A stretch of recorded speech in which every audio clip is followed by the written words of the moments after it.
Salut les gars, j'espère que vous allez bien. Aujourd'hui, on va parler de quelque chose d'important et de très très important en fait, que vous devez comprendre en fait si vous êtes sur l'investissement crypto, si vous vous intéressez à la crypto. Et moi, à travers mon humble expérience en investissement crypto, il y a des trucs que j'ai remarqué.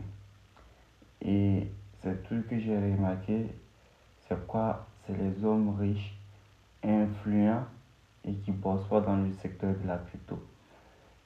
Ok, vous allez comprendre.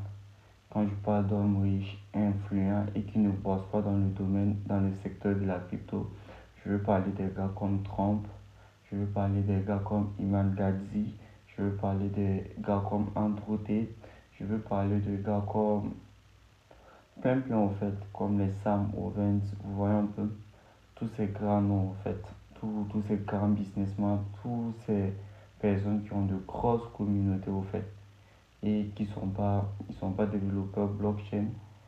Et ces gens à un moment ils décident de lancer un projet crypto. Et dans la majorité des cas, je sais pas c'est pourquoi. Parce que pourquoi je vous dis ça?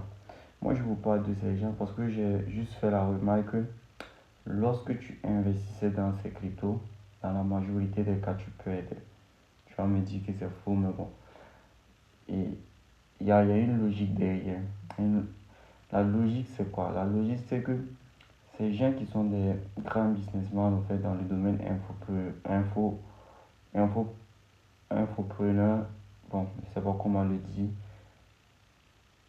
lorsqu'ils décident de lancer leur projet crypto, c'est-à-dire l'information, le temps que l'information t'atteint, il faut savoir que tu es déjà en retard, en fait, tu n'es plus dans le train. Parce que les premières personnes qui vont avoir l'information, c'est quoi? Ce sont les personnes, en fait, près de ce gars-là, en fait, près du gourou, du gourou concerné, soit des gens qui sont dans son groupe privé, en fait. Et les groupes privés de ces gens-là sont très très chers. Parce que ce sont des gens, bon, ils ont souvent des groupes privés à 6 000 $. En fait, et lorsqu'ils lancent le projet, c'est quoi? C'est-à-dire ils vont l'annoncer là-bas. Et ce qu'on appelle quoi la levée de fonds. Et quand on parle de levée de fonds, et je sais pas, bon, en crypto, il y a plus un mot qu'on utilise pour catégoriser ça que j'ai oublié au fait. Mais il faut savoir que lors de cette levée de fonds-là, vous n'êtes pas au courant en fait. Et c'est en ce moment que les proches de ce gars-là commencent à investir. C'est-à-dire ses proches vont investir, ses amis vont investir et tous ceux qui ont de l'influence, en fait, pour pouvoir l'aider à faire décoller le projet. Est-ce que vous voyez? Et à partir du moment où vous entendez parler du projet, c'est quoi? C'est-à-dire que vous allez entendre parler du projet, soit sur un podcast, soit sur... Soit bon, il y a un gars qui va vous retranscrire l'information, soit ça sera bon dans des... En tout cas, l'information, vous l'aurez, mais quand vous aurez l'information, il faut savoir que le prix de la crypto aura déjà fait minimum un fois 10 au fait.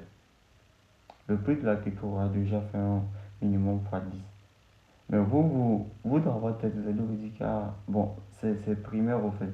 Vous allez vous dire que non, vous venez d'arriver. Pourquoi vous allez vous dire ça? Parce que bon, dans la majorité des cas, ce sont des shitcoins. Dans la majorité des cas, ce sont des cryptos également dont la capitalisation est petite.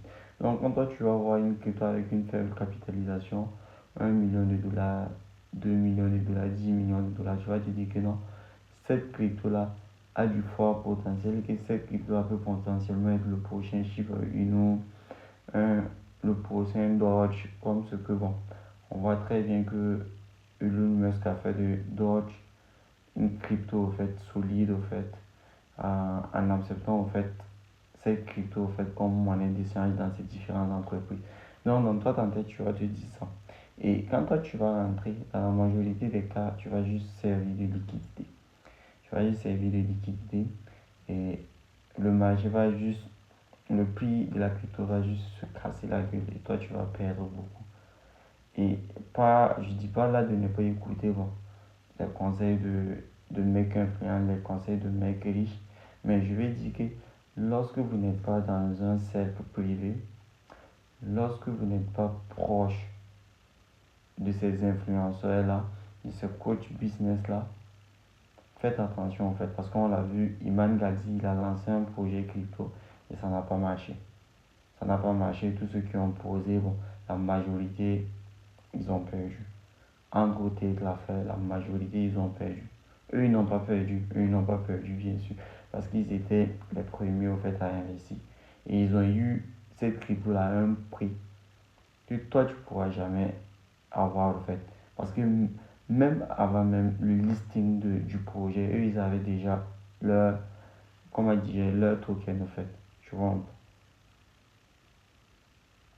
Et c'est la même chose, tu vas voir Trump lancer des shitcoins pour lui, pour son enfant, pour sa cousine, des trucs comme ça. Et tu dois t'en éloigner, au fait, tu dois t'en éloigner. Sauf si dans toi, ta stratégie, au fait, tu as un capital à risque. Donc, c'était un peu ça le message que je voulais te balancer aujourd'hui. Donc, je te laisse et passe une bonne journée, au fait. Ciao.